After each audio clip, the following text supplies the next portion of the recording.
So it's my real pleasure to welcome you today to our monthly speaker series. Myself and the co-director of the MBSR and EcoAwareness project, Margaret Fletcher is here. Margaret, thank you. Margaret is providing the tech backup for today's session. And I'm here with just a great pleasure and, such joy in my heart to be welcoming our speaker today, Kristin Barker, whose introduction I will give in just a few minutes. Before that, I'd really love to invite everyone to put into chat your name if it's not part of what's already on your Zoom name and the location that you are here on the planet, so we can honor that place and any land acknowledgement that you would like to make briefly in chat.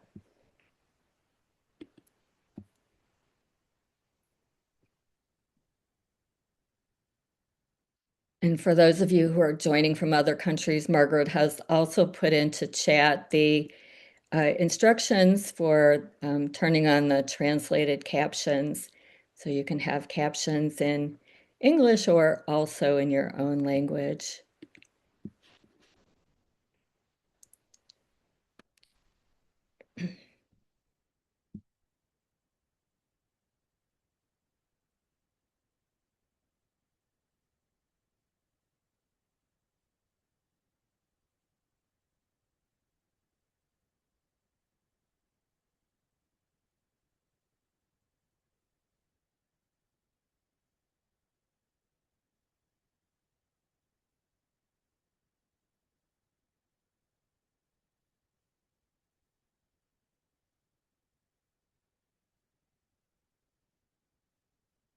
Perhaps you'd like to take a moment to scroll through and just silently perhaps in your heart, feel the connection to our friends who are joining from so many places on the planet.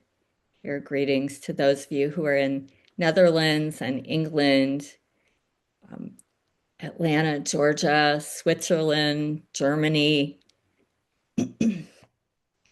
New Hampshire, France, Ontario, Canada, Cape Town, South Africa, Washington, D.C., Western Massachusetts, San Diego, California, myself joining from Amelia Island, Florida, Ireland, Massachusetts, Greece. Perhaps we can sense our roots going down and joining together as a community of learning and support here across the oceans, across the continents, encircling this planet, this world that we love so much. And as others continue to gather, I'm going to offer the land acknowledgement for the project that we have. As we pursue our work as mindfulness teachers, MBI teachers, we honor the lands on which we work and those native and indigenous peoples who have stewarded this land, these waters, and this air through the millennia and right up to this day with steadiness, joy, and brilliance. We recognize the harms caused by ignorance, arrogance, greed, abuse, and violence towards these peoples and their lands. Through the work of the MBSR and EcoAwareness project, we commit to repairing these harms and returning to a sane, respectful, and joyful relationship with this, our Earth home. We ask permission of this land to do our work here with a grateful heart.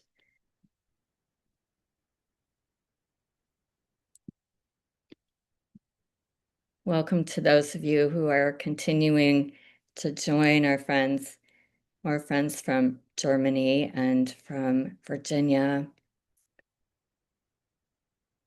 So it's with great pleasure now that I introduce our speaker, Kristin Barker, who's going to be sharing her considerable wisdom, historical wisdom about this field of eco-awareness, eco-dharma that we're all engaged with.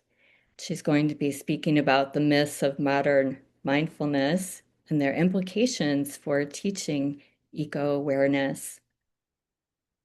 I have had the pleasure of knowing Kristin for quite a number of years, at least since 2013 when we met as teachers in the Insight Meditation community of Washington under Tara Brach. And Kristin had co-founded One Earth Sangha in 2013, which has really blossomed into just an incredible network of practitioners and a resource for learning and support in eco-dharma, eco-awareness. Kristin will be sharing her perspective today as a Dharma teacher coming from the Buddhist tradition. And in my studying with Kristin over the years and many of the programs that she offers, I have found much that I can bring into my own classroom and my own practice, my own teaching. In looking at the One Earth Sangha website today, I was so struck by the fact that there were archives of talks going all the way back to 2013, 46 web pages of talks from so many different perspectives, so many different lineages, cultures, and so forth, really offering their wisdom on eco-awareness, eco-dharma. And there is also a very deep and rich archive of practices on this website that I hope that all of you are familiar with, and we'll be sharing those links if you're not. Personally, I feel such a deep vow of gratitude to Kristin for her vision and for her dedication to this field. And so many of the projects, including this one, really owe their roots to Kristin's vision and founding One Earth Sangha. So Kristin, it's my pleasure to hand this off to you now. I look forward to all of everything that you have to offer to us today.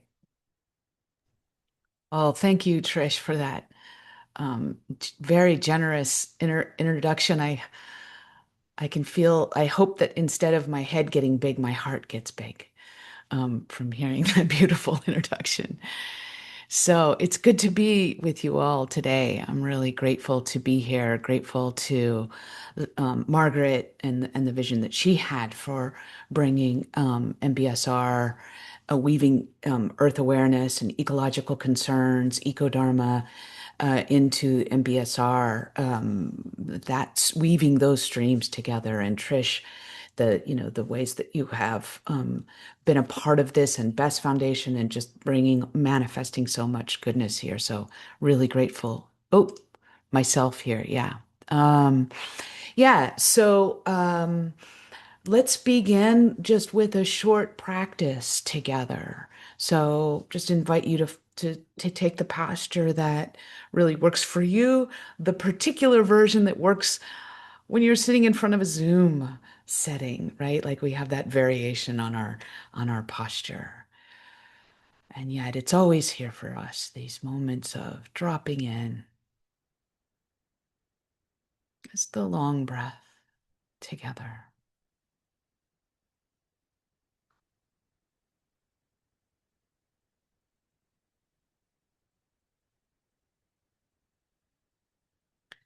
Perhaps sensing the ways in which we are connected, gathered here, not through the screen in front of us, but that we are to the left, to the right, in front, behind, under. This is how we are connected through the earth's skin, through the earth body. And create a field of awareness that includes this earth between us.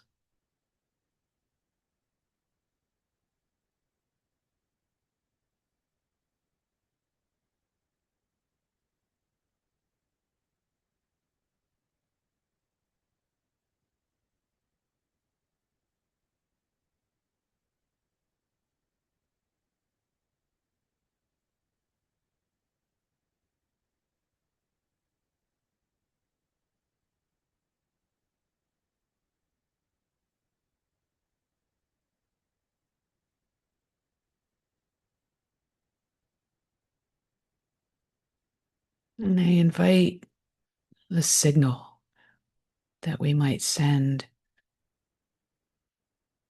first to ourselves. Welcome. Welcome.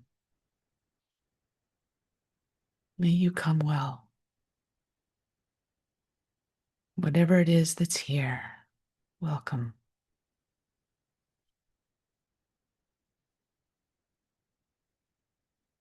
So a few breaths for this one right here.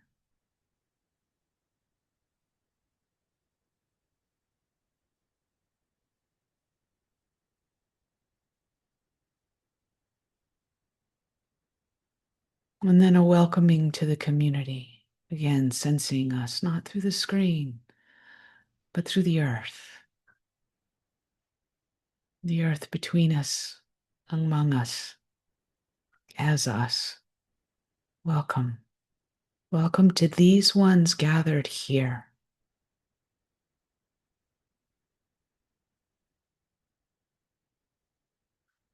Welcome to each and every one of you, all parts of you, all who you bring.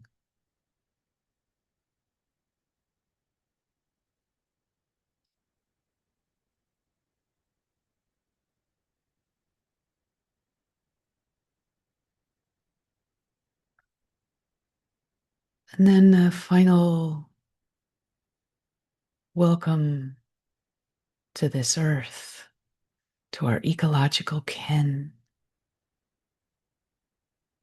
Breathe with you and for you, as you. Welcome, welcome this moment on planet Earth.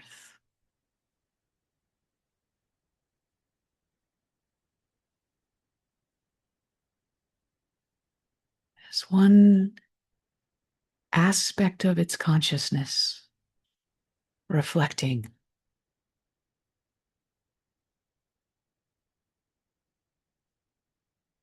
knowing Earth as Earth,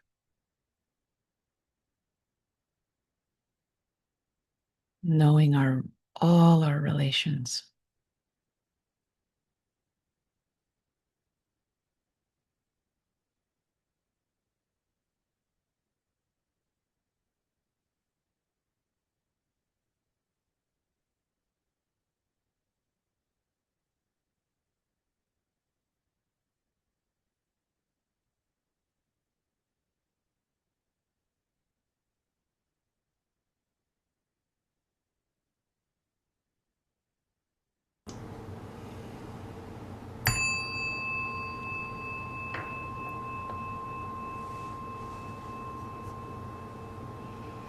Thank you for your practice.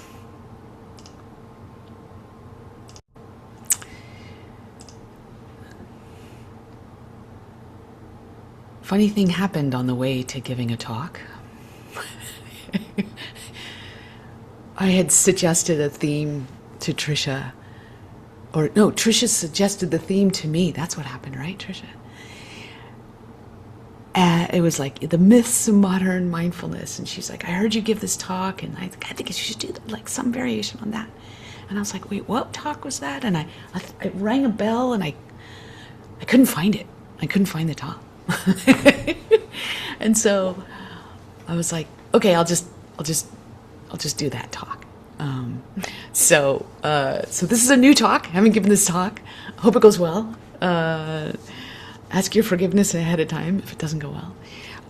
But yeah, it does lift on some of the themes that I've explored before, but I don't know. I just sort of like, okay, how can I run with this? Because I can't find the talk that Trisha remembered. And I'm sure you're quite right. There was one, but yeah.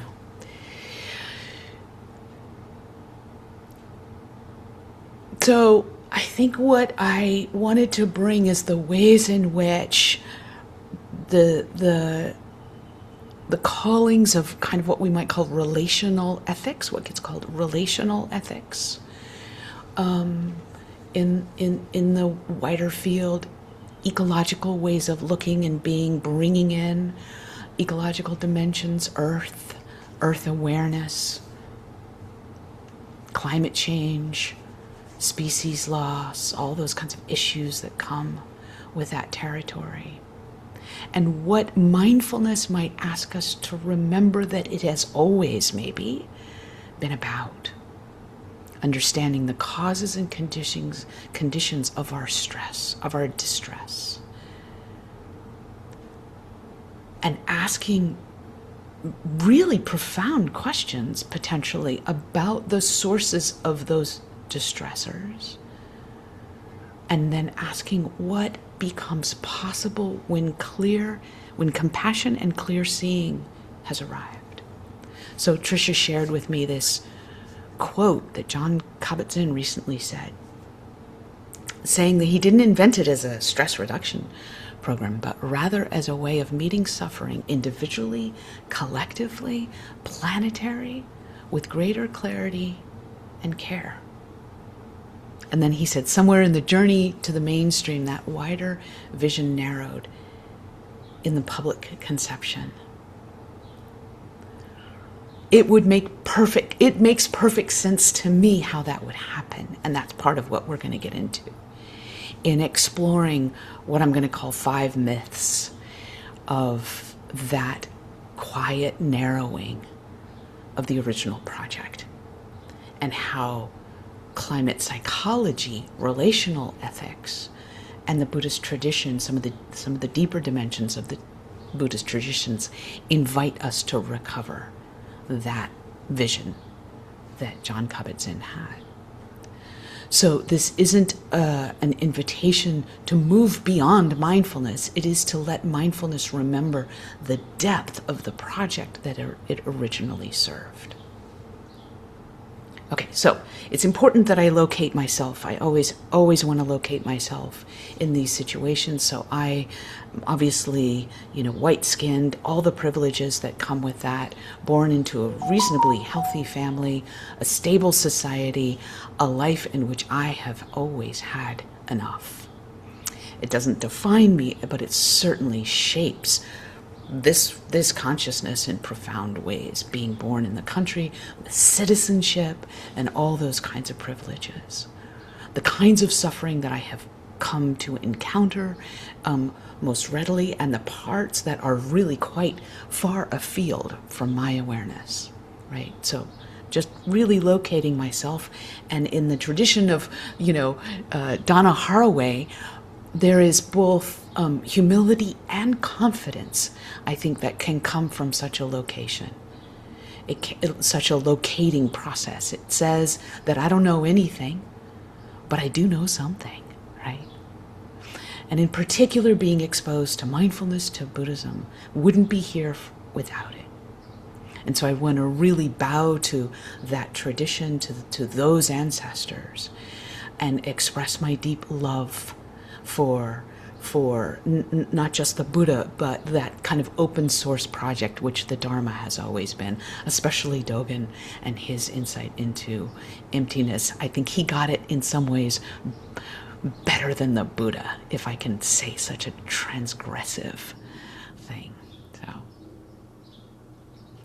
So those ways of seeing, integrating the ecological, that my growing up in northern New Mexico and being in really intimate relationship, feeling quite raised by the high desert as much as by my parents, the ways that the ecological ways of looking and knowing, being exposed to indigenous understandings from a very young age, of being in relationship, and really what gets called today as the personhood of all beings. How those things have profoundly shaped Lou and I's vision, Lou Leonard being the co-founder of One Earth Sangha, our vision of One Earth Sangha. Seeing mindfulness, and more fully the Dharma, as an expression of the larger inquiry into the causes and conditions of suffering at scale and over time, that is whose misunderstandings, whose delusions are embedded in humanity in particular. right? We're not talking about the delusions of octopi. They may have some. They probably do, right? Delusions are not unique to us, right? Plants, who knows what delusions plants have? I'm sure they have some. So we don't have to hate humanity, but we want to be responsible, right?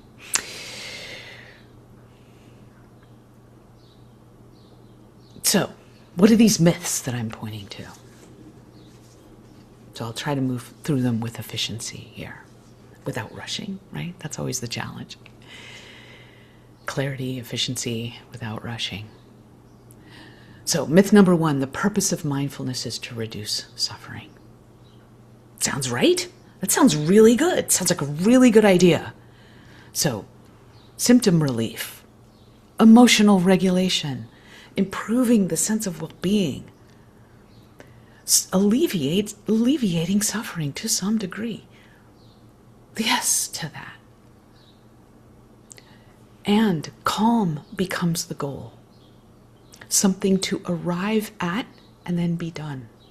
That's the risk embedded in that particular definition of mindfulness, reducing suffering. So I've done my practice, I'm regulated, I've returned to my baseline. Check. What the larger inquiry here that I'm offering might say, not just how do I feel better, but also what is suffering revealing? Dukkha as potentially diagnostic. Discomfort being potentially pointing at wisdom that is emerging. Awakening that begins with increased sensitivity. What the mindfulness makes room that can now be met, can be sensed, can be known. So the idea here is that disenchantment with our conventional modes of being and relating, disenchantment with those that mindfulness enables, precedes liberation, clear seeing, an opening up, more freedom to hold what the system could not allow prior to what mindfulness makes possible. So it's not have I calmed down, it's what does this calm make possible? That calm is precious because it does proceed. In my experience, I don't know about yours, but so much in my experience, it does proceed and allow and facilitate insight, clear seeing. It does proceed, allow, facilitate true compassion. So, from stress to calm? Yes. But how about stress to calm, to clear seeing, to wisdom, to compassionate participation? What relational ethics reveals is that some suffering is evidence of moral perception of collective or even individual. Let's not leave aside the individual injury. So the grief, the outrage, the betrayal, the sense of complicity, the guilt, the healthy remorse, the existential instability, these can all be sensed. And they are signs that something unhealthy is being seen because healthiness is happening. So the soothing gets mistaken for the goal. And that can produce a quiet version of numbness. So the project being not merely becoming peaceful, but including the wider historical, collective, ecological, earth-bound nature of what might be being perceived. Sometimes awakening hurts.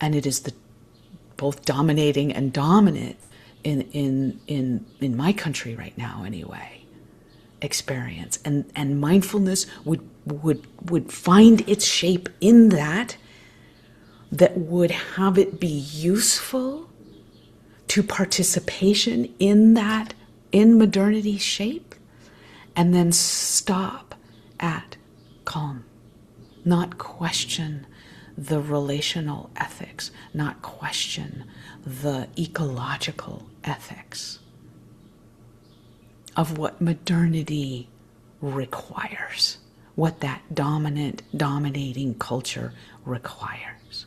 So mindfulness would naturally find its shape in that way. It makes perfect sense. I'm not mad, right? I'm not angry at mindfulness or my teachers or anything. It's like, that would happen. Yes. Its utility would be enlisted by modernity, if that makes sense. Okay, number 2. The individual is the primary unit of practice. Yeah, and by the way, I'm sure a lot of this won't be new to you. Like, I'm sure in these spaces,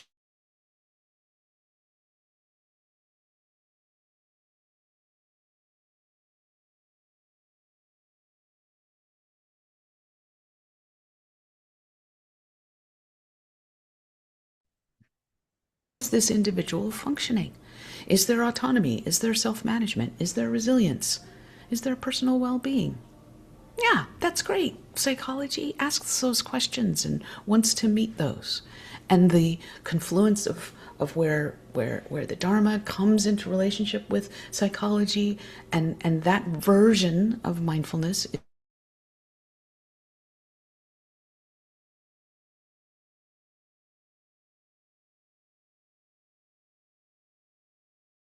branch now of psychology, climate psychology, asks, oh, what is the content of that distress across systems, institutions, economics, colonial histories, power, ecosystems? Relational ethics comes in and says mental suffering cannot be separated from the social field. And then Buddhism wants to go even deeper than that and says the individual itself is already a relational event. We're not merely connected. We are not interdependent with the rest of nature. It's deeper than that. There never was an isolated practitioner. There's certainly a practitioner, but she was never isolated to begin with. She is constituted by relationships. That practitioner is a phenomena. They are thoroughly embedded in the whole field.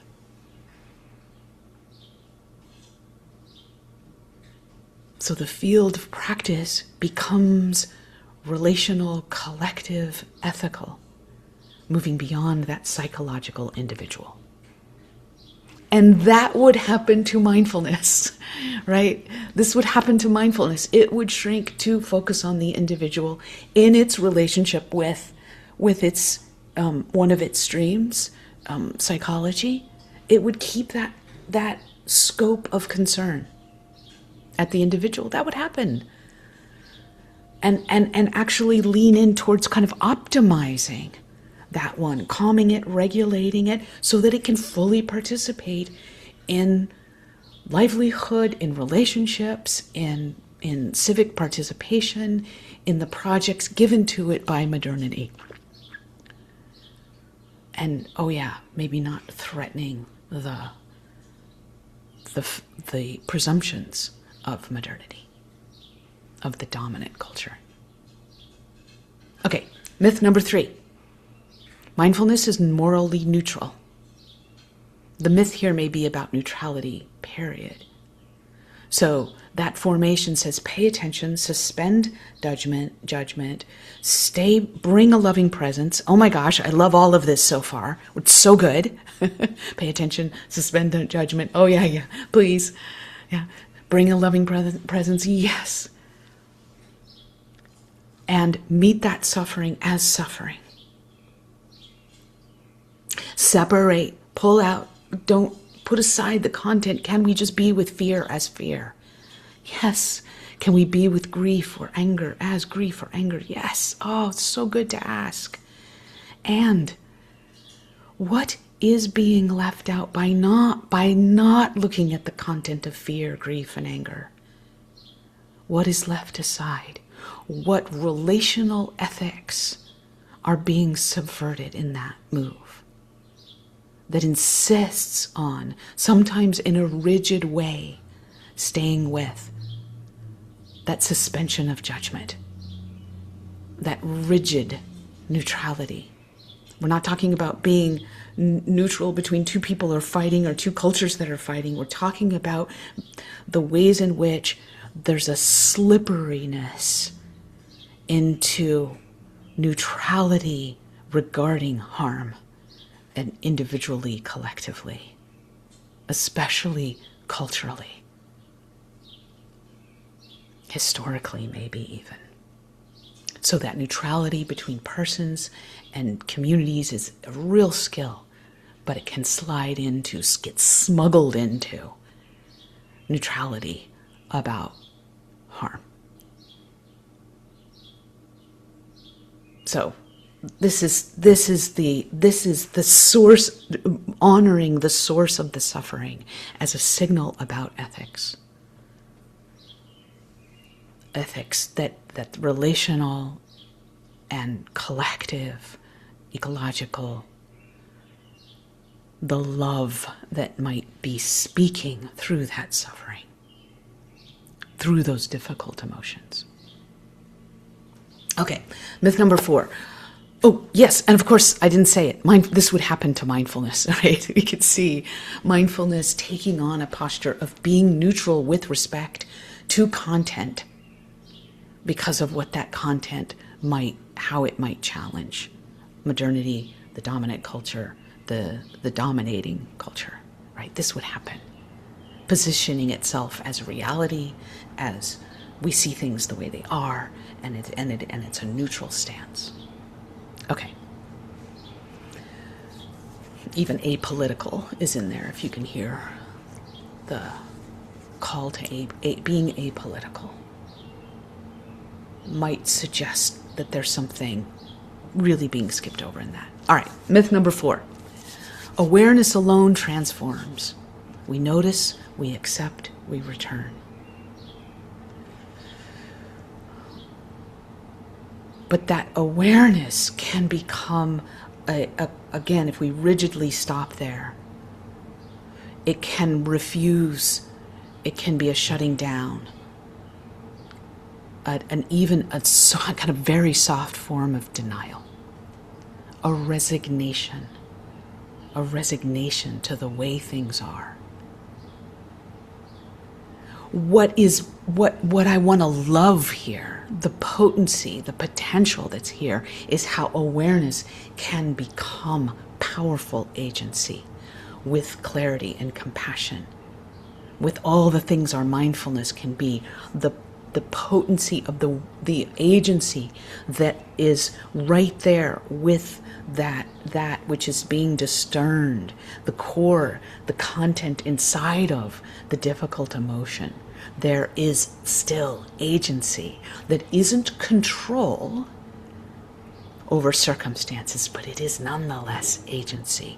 And sometimes, one abuse of power is it's not just its overuse, but its underuse, to underappreciate our agency. So practice enabling wise, deep, grounded, ethical response. Meditation leading to a really kind of beautiful, agency-filled participation. And again, this myth of stopping at awareness, seeing that acceptance is the goal, this would happen to mindfulness for the same reasons that I've pointed to above. Okay, last one. The self is the one who practices. I manage stress. I learn from my teachers and hopefully heal my own trauma. I regulate emotion. I become resilient. Relational ethics, we're still operating. Relational ethics is still inside that frame, by the way. Moral injury happens to people. And that makes sense in the field of relational ethics, but still something deeper is on offer when we look more deeply into what Buddhism is pointing at and what ecology is pointing at, which is, who is this I? Not philosophically, but phenomenologically. Did I say that? I actually said that correctly. Big word. Phenomenologically. So fun. So what is actually here? This self becoming porous, the creatures, all the creatures that make up this ecology that is the phenomenon temporarily known as Kristin. Though it is so deep and so profound when we open up that possibility as seeing the tree not only merely as tree, but as unfathomable, dimension-filled, ultimately unknowable, beautiful other. This one tree, this one friend, this one teacher, this one earth, this one river, this one self. So in that way, even the notions of interdependence, yes, I mean, it's all language, right? We're trying to find the right language that can have us thoroughly see the embeddedness of that phenomena. Never mine to begin with. Not me, not mine, not myself. It's not to say that there isn't something here, there is, or that it's all a dream. No, there is reality, but it is so much more mysterious and fascinating and quantum moving than we give it credit for when we collapse self, other, and world.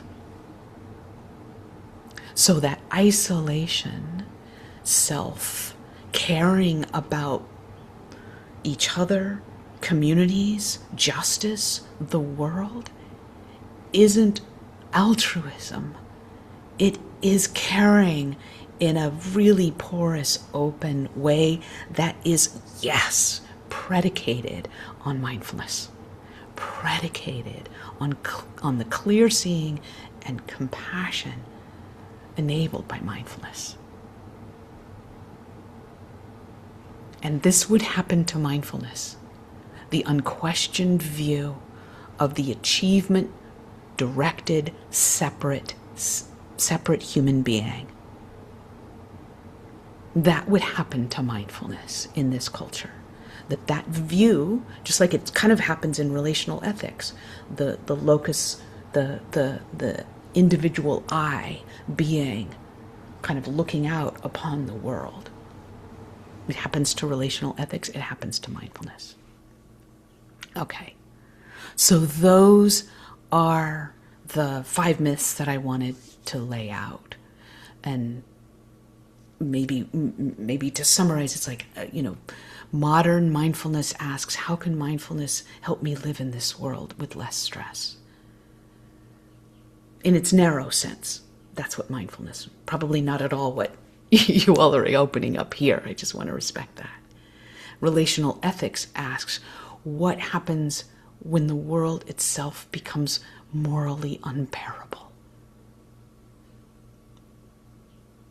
So mindfulness, how can I live in this world with less stress? Relational ethics kind of says, oh honey, it's kind of impossible.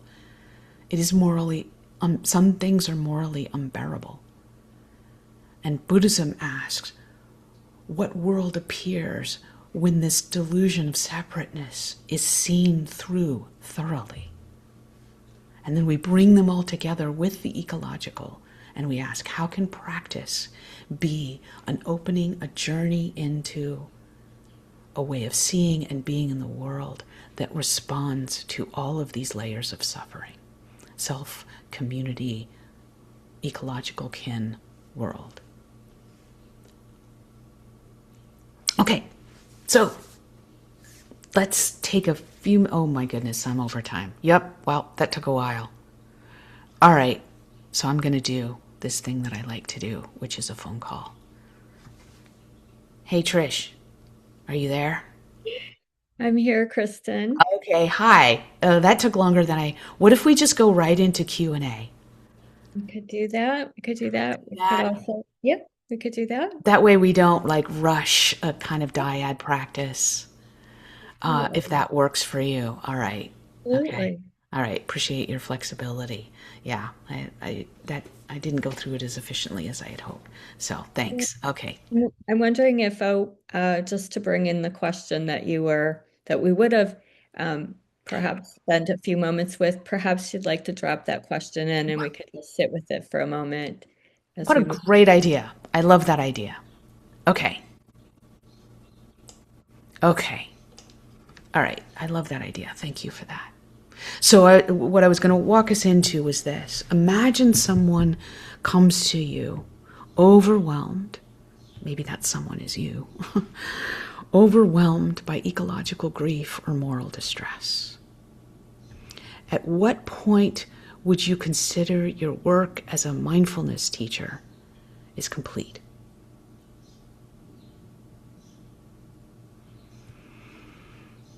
And I think the framing that I was going to give to it is, in what way can we sense our calling is, yes, to bring all the wealth of mindfulness in its basic, even most narrow sense, bring the wealth that is there to calm and to soothe and to meet and to help regulate and open up, bring compassion. In what way is that calling to meet the particular forms of suffering, of distress, that speak to the ecological, to moral injury, to relational ethics? In what way can that calling that you have to meet the distress of the other be a calling to meet the calling that they hear? They have a calling. This one before you perhaps is in relationship with a calling to respond to ecological and moral distress.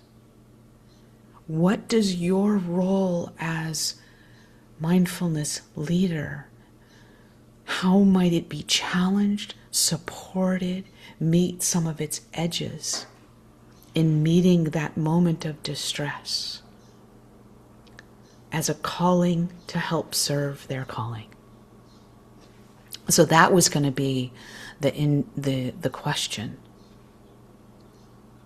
So the particular framing that I was going to put in, and I'll just put it, what if mindfulness isn't asking us to stop with our experience, with the experience of the other, the one who we're trying to support, but to become intimate enough with the world that the world can ask something of us. There we go. Yeah. Yeah, so that was the inquiry. Wonderful. Perhaps we can just take a moment to sense inside ourselves the resonance of this question, allowing that question to go not just into the mind and also the body and the heart.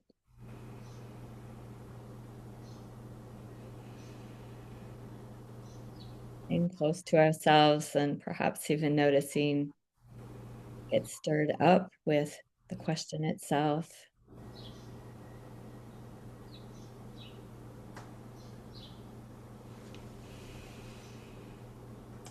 Because we're all likely having our own experience of the talk and also this question, just open the chat if anyone would like to place into chat any experiences that you're having right now that you'd like to honor the where your self sense your experience has landed in this moment, whether it's physical, emotional, mental, spiritual. We'll take a moment to do that, and then we will open for a few moments of hearing from the group.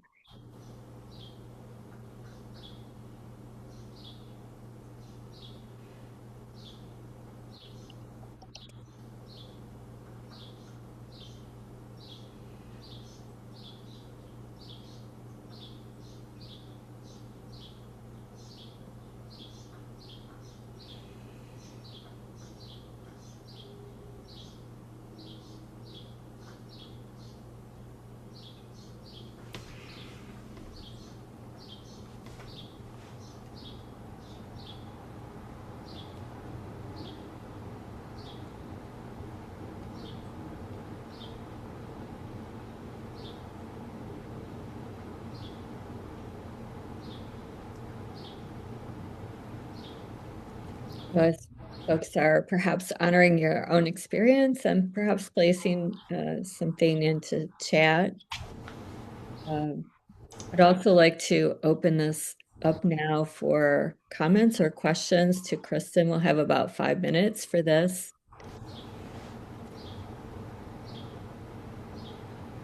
And you can feel free to use the raised hand function, which is under the React. So feel free to put any comments or questions into chat or to use the raised hand function under the React toolbar.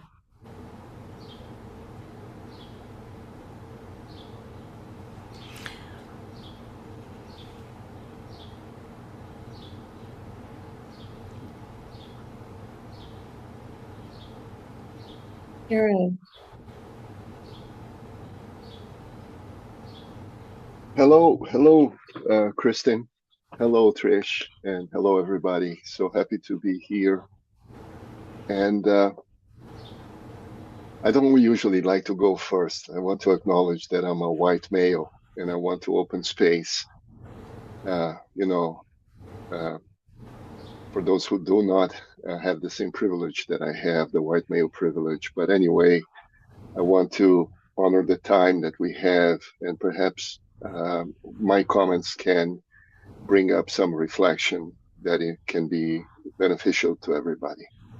So when I think about the question, thank you so much for the presentation and for thinking, for uh, making us think about these 5 myths and the summary that you did as well. That yes, people come to us, mindfulness teachers, MBSR teachers, because they're suffering.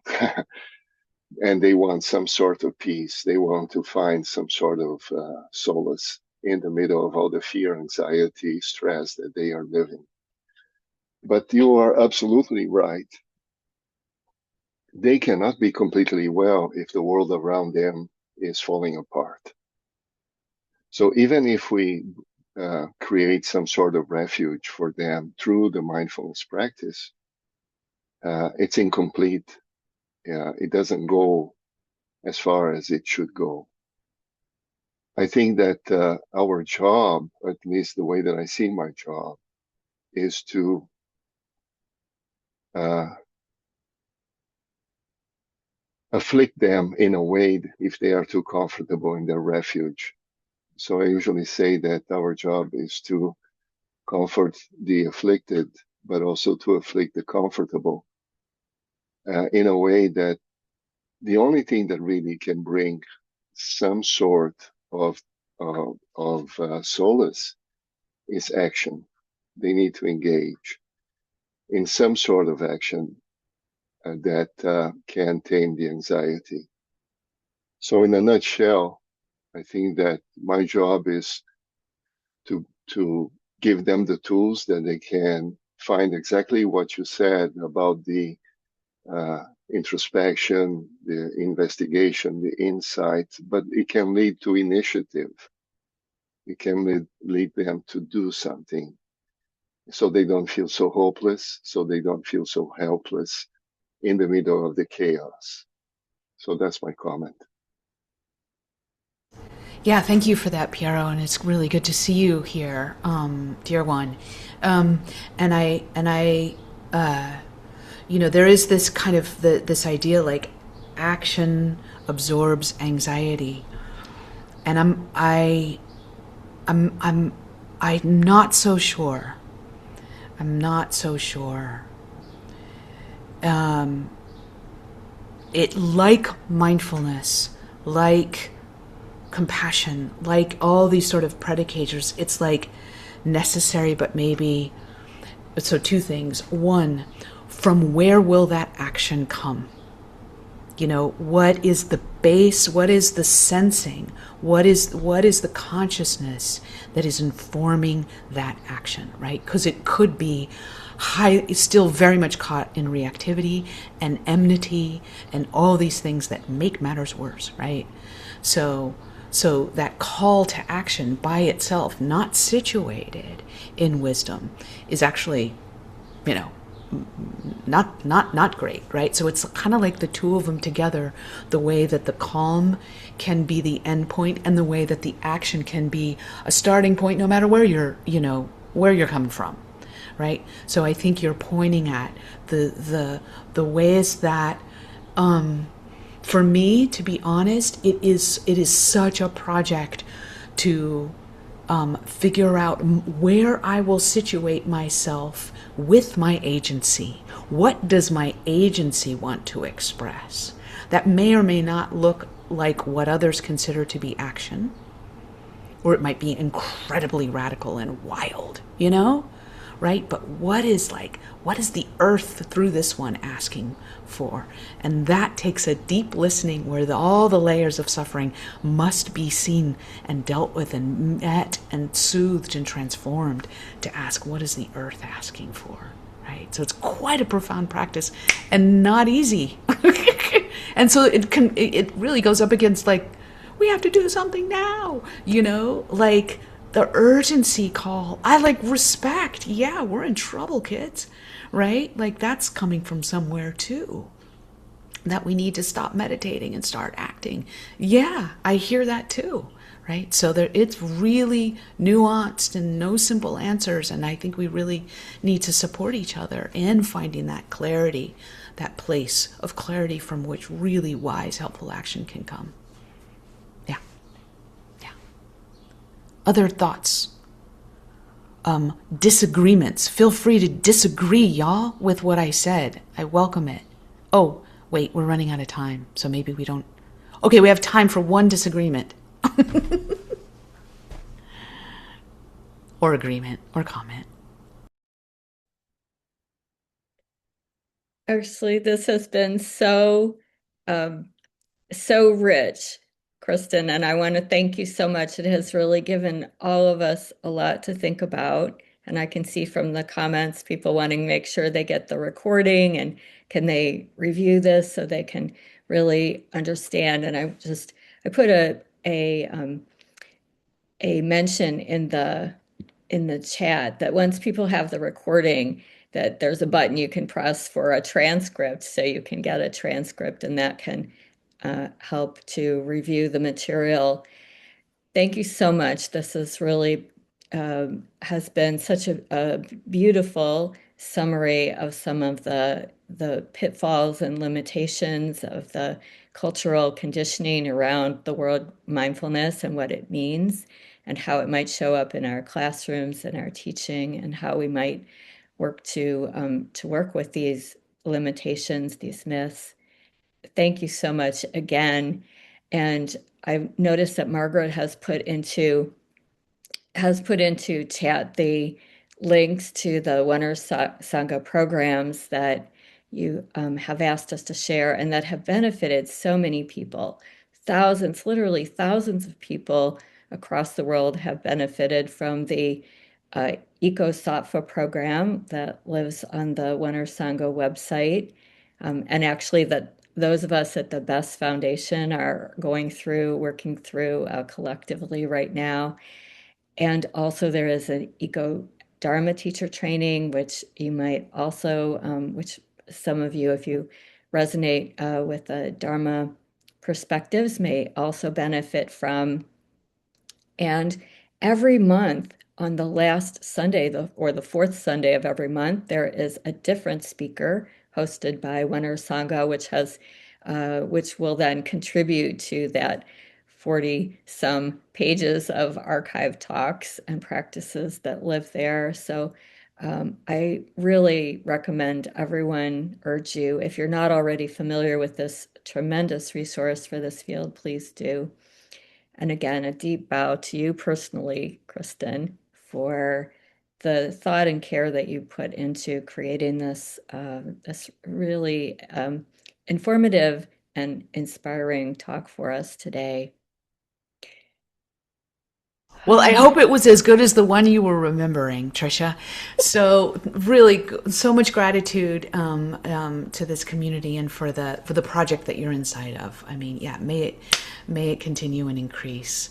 I really appreciate it, and please, yeah, if you are both a mindfulness teacher and you like to speak to Dharma issues as well, or even if you're just sort of looking for kind of a deeper dive into this in some of the territories that I opened up, the teacher course is for people just like you, right? It's for the teaching community, and it's our way of answering that call. What's the call of the distress that you might be feeling?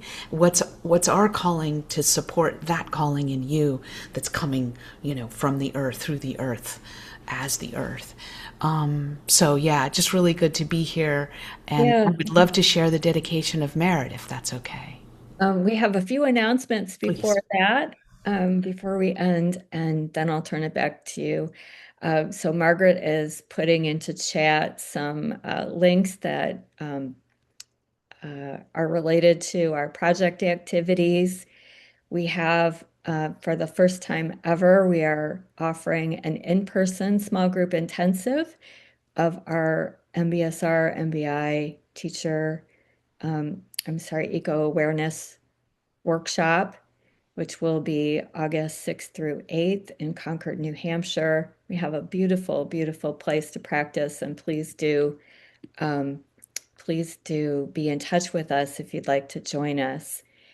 And then we also have three online versions of our sessions of our workshop that will be offered, two starting in early September, both by Margaret and I.